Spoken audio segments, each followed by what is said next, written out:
Well, it's the weekend, and hi guys, this is Lynn's garden, um, and we have had 2 days of pouring down rain. Um, and I'm just out filming the flowers that are hardy enough to withstand the downpours. And this one here is a California lilac, and I'm going to try and zoom in a little bit. The color is amazing on these, and the bees just love them. And I've got a bush rose or rock rose down here. Doesn't have thorns, and it's a perennial, has tiny flowers. But the California lilac is gorgeous. Then towards the back there, I have a clematis that's going to be a salmon color climbing the fence. I transplanted that this year, and it really likes that spot. So I'm hoping that by next year, it'll just go crazy. And then along the side of the shed here, we have a bunch of daylilies. And I don't know about you guys, but I just love the moss on the shed. Just makes for a good picture. Probably makes for a leaky shed too, but not yet anyway.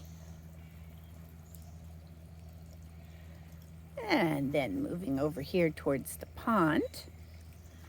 I don't have much blooming over here towards the pond right now. I had to cut back my yellow coreopsis because they had finished. And hopefully they'll blossom up again, and I'll get one more yellow display in the fall.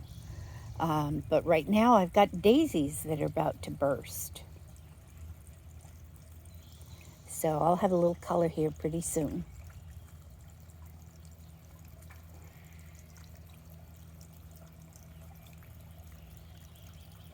And I do have a clematis, and I also have some star jasmine that is climbing up the trellis. And over on the left there is asters that'll be a beautiful purple with little, I think they're yellow centers to these. But those will be coming along closer to fall.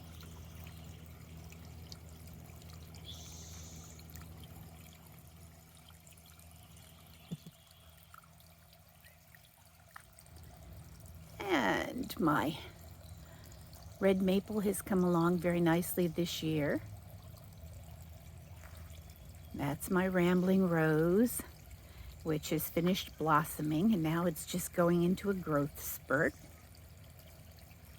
I've got a clematis on the side of the shed, and that blossomed really beautifully in the early spring. That is probably the first thing that blossoms, and it looks gorgeous. But as you can see, my roses are looking a little worse for the rain. I've got some that are still really, really pretty, but they don't take to the rain very well. They turn brown, and if it rains real hard, they'll bloom one day, and if it starts raining, they'll turn brown that same day. So I've got a lot of deadheading to do. My candy cane rose. And over in the back there, there's a pink dogwood. And this over here to my right is a lavatera, and it is all full of buds, but I do have a couple of blossoms that have come out. But this is going to be absolutely gorgeous, and it overflows the bench, my little cement bench, and it just makes a beautiful picture.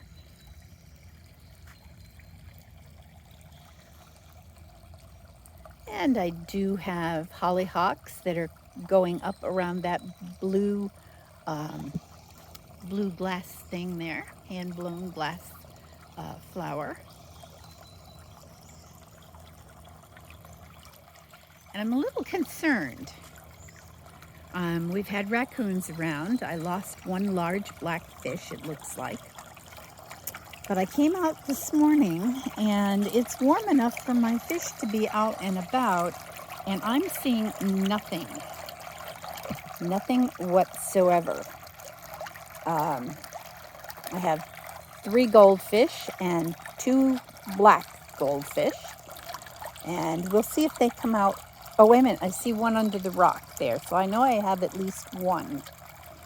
But interesting enough, there's a rock here. Now, normally, my crow will leave me rocks in the fountain as presents. But this is too big for my crow. So I'm wondering if the raccoon that ate the big fish left me a rock. They do weird things like that. So I can't be sure, but it's looking kind of suspicious. I'll have to do a fish count later. I know I'm down 1 fish. But they've had a good long life. Oh, hello, Marigold. How are you? Marigold is out roaming around and taking a drink. The cats like to drink out of the pond.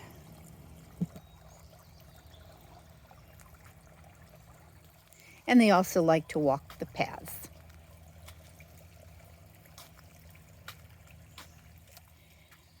And I've got my pink rose over here that it fared a little bit better than the yellow rose. But I will be clipping this way back pretty shortly.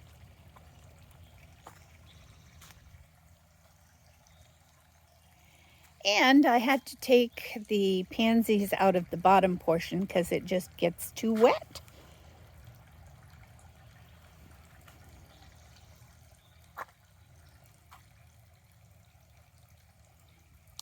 And this is the little pretty much shade garden that I did earlier in the spring. I transplanted my hostas. Got to get in there and weed it again. And then I've got a tea rose, a very light, sort of a salmony pink tea rose back there. A big butterfly bush that'll be full of blossoms. And that comes along a little later on in the summer. And over here I have my stargazer lilies. And those are doing very nicely. They're very pretty. And I put those in sporadically throughout the garden. And this rose bush is about due to be deadheaded in a little bit. I buy mostly everbloom rose bushes so that I always have them blooming. And the trick to that is to cut back the dead heads and don't let them go to seed. And then they'll bloom again for you. More hostas, more daisies over there. And then that's my wild area. I've got a hydrangea and lemon balm and phlox and princess spirea, and none of that is bloomed yet. That comes later on because it's in such a shady area.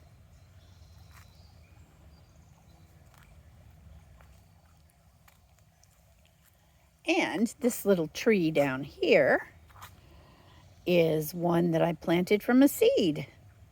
It was a delicious fruit Chandra brought home, and I said, well, I'm going to see if I can grow a tree.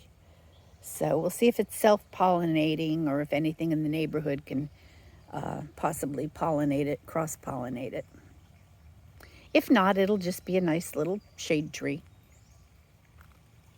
And then this year, my spirea, my white spirea, has bloomed. And mostly it's blooming on the other side because that's the side for the sun. So it's pretty much going in one direction.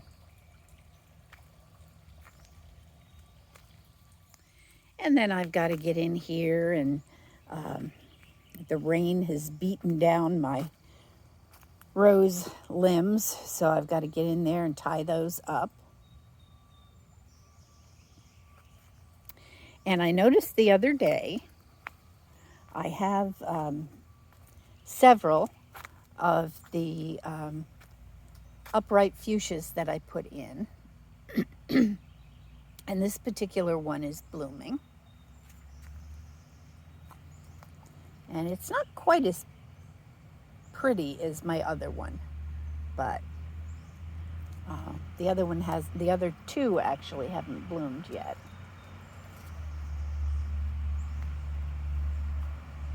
And this is the other one, and it hasn't even budded up. This was all bent over the winter.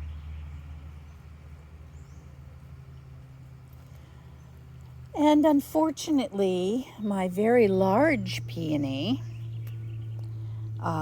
has pretty much gone by. The rain did not treat it kindly.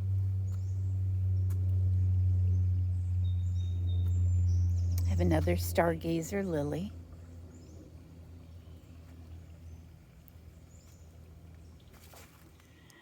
But I will have to come out and trim up my peony.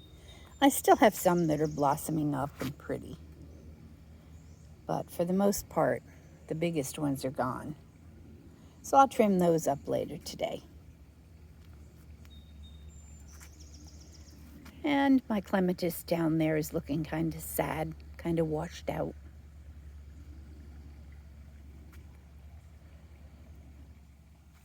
And that's my dogwood with spirea behind it.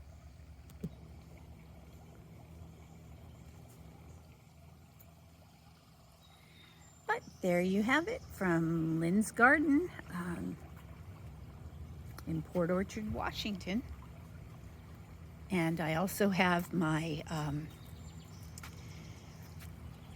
my bronze 9-bark blossoming.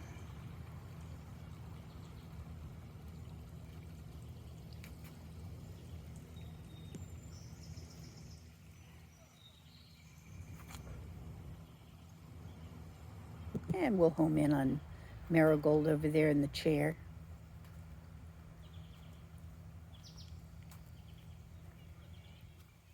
Can we come bother you, Marigold? She says, no, I don't think so. But that's it from Port Orchard, Washington. Enjoying a lovely sunny day.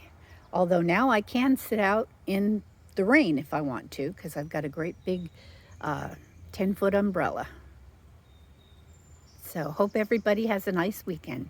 Bye-bye.